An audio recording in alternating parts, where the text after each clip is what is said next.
Hey there, director. I hope you are having a great day. Today we have some real talk. Your to-do list has stretch marks. It's long, it's worn out, and it's stressing you out instead of helping you level up. Why? Because your list is probably built for survival, not strategy. And in today's episode, we're giving your daily list a full leadership glow up. We're ditching chaos and we are diving into batching, blocking, and boss level boundaries so you can stop reacting and start leading with clarity and confidence. Your clipboard is about to become your powerful tool. You are tuned into the Childcare Director's Chair podcast. I'm your host, Erica Sicoscio, and we're going to dive right on in. So stop reacting, start planning like a real leader. You're not doing chaos leadership anymore. You didn't become a director to be everyone's emergency contact. You're here to lead with vision. So, number one, you need to recognize the chaos cycle. You start your day and you're already behind. You walk into staff needing your help, a parent wanting to chat, and your list, that's untouched. And at the end of the day, you're exhausted and you're not even sure what you even accomplished. My friend, this is not leadership. This, my friends, is called crisis management. You need to reclaim your role with intentional planning. I want you to set 3 director wins for the week. Ask yourself daily, am I working on the business or in the business? 2, look at your calendar weekly to align your tasks with your vision, not just your inbox. I want you to build your leadership anchor. Start the day with a 15-minute review. What's urgent and what is just noise. Don't open emails or messages until all of your priorities are set. And train your team to respect this window, just like you'd respect a child's nap schedule, right? You don't book tours during nap time. You have to train your staff to understand that you need that 15 minutes in the morning to set your priorities and plan your day. The other thing you want to do is really look at your weekly tasks. Batch them out, time block them. Your brain cannot jump from ordering snacks to mentoring a new teacher to updating enrollment packets in 5 minutes.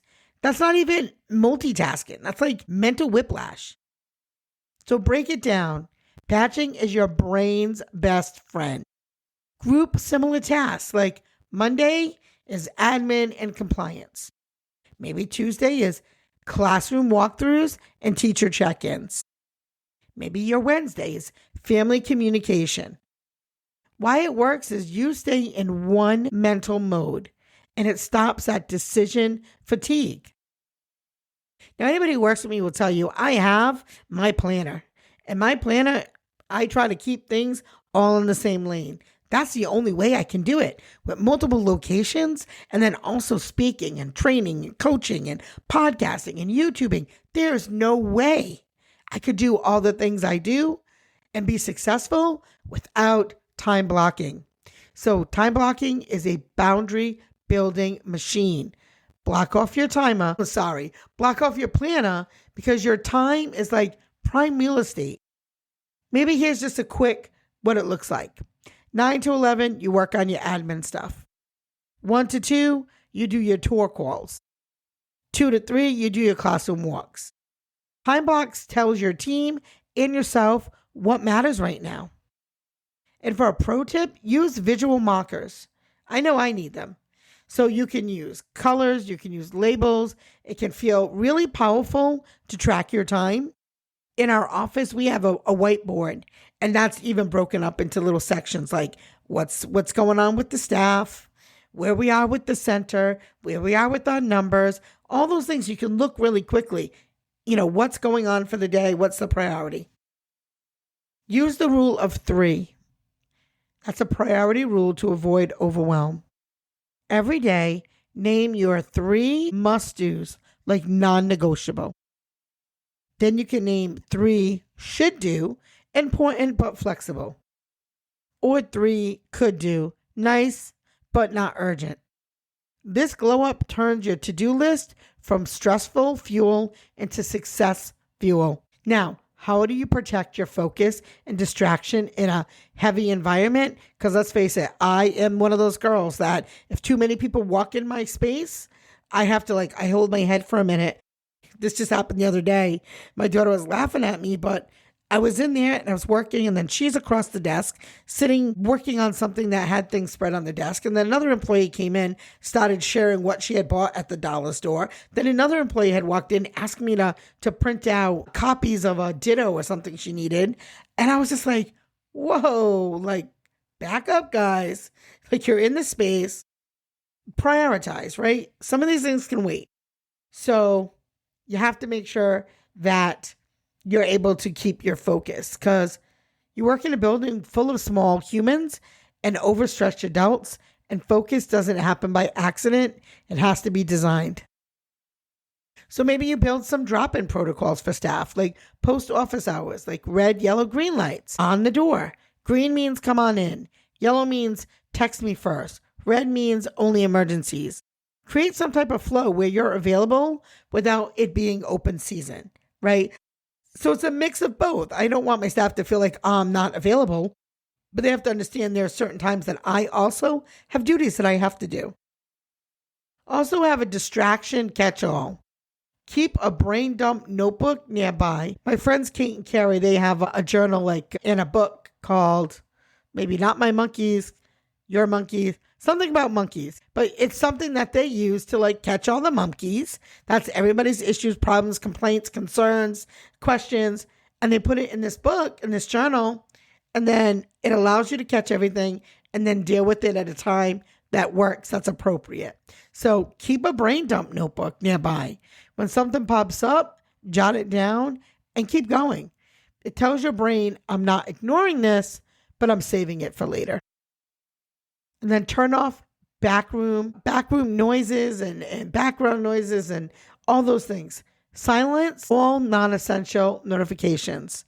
Schedule your message checks to be, at 10:30 and 2:30. Not all day long. Every time there's a notification, you pick up your phone. Stop that. Stop it. Because 99% of the things is, it's a message from, Shein, Amazon, your toys are coming in tomorrow at 10. They're not usually 911s that come in through a text. Most often they're not. Most often 911s is a phone call. You could use headphones with calming music or brown noise if you're in a shared office space. It's a vibe and it's a boundary. And honestly, that might even be a cue for some of my folks. If the door is closed and you hear relaxing music, that means I'm in the zone. If it can wait, please table it. Now, energy management, that's a whole nother thing. You need to schedule your own flow, not someone else's. Your planner should match your actual life, not some influences, 5 a.m., miracle morning that you didn't even want, right? Work with what works for you. What works for me will not work for everybody, right? So make sure that you follow your own energy patterns. Some folks are night owls. My sister is a night owl.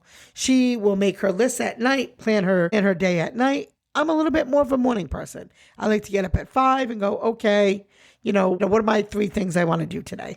But track your real energy patterns. When do you feel most alert? When do you crash? When are you most social? And when are you the least patient?